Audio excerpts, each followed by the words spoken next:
Asalaamu calaykum waraxmatullaahi tacaala wabarakaatuhu. Daawadayaal dhagaystayaal kusoo dhawaada muuqaal cusub.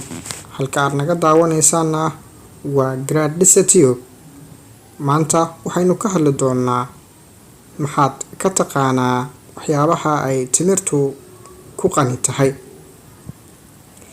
Haddaba aynu gudagalno timirta iyo weliba barashadeeda.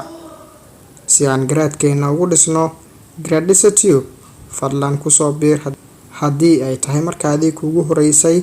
Fadlan subscribe ka saar, laagta, shareka iyo commentigana inta ku darso.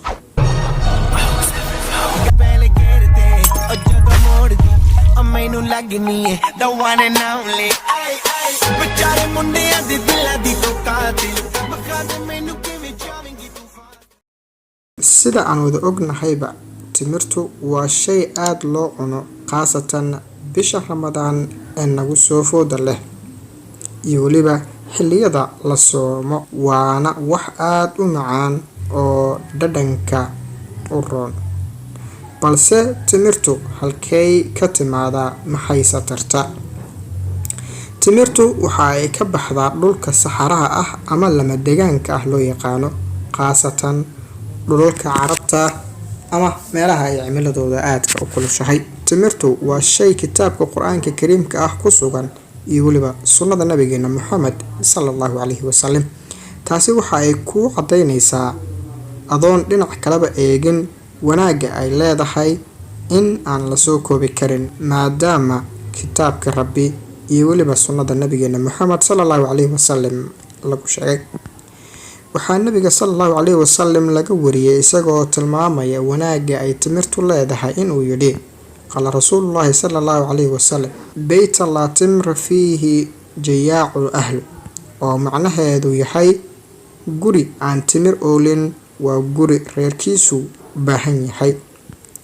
Xadiiskan qiimaha badan waxa uu inoo sheegayaa wanaagga ay timirtu leedahay. Waa laga yaabaa inaad istidhaahdid timirtu cunto ma aha ee wax macaan waaye. Haddaba waayo guri aan timir oolin guri baahan uu yahay? Balse waxaad fahmi doontaa wanaagga timirta ku jirto markii aad muuqaalkan lana dhammaysato iyo weliba cudurrada ay daaweyso timirta.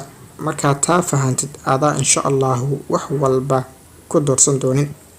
Muhiimaddu ay timirtu leedahay: timirtu waa miro qof uu ku noolaan karo keligeed, iyadoo uu qofku ku heli karo nafaqo dhammaystiran haddana isku dheelitiran, kuwaasoo haddaanan cunin ama helin cunnooyin kale ay ku kaafin karaan.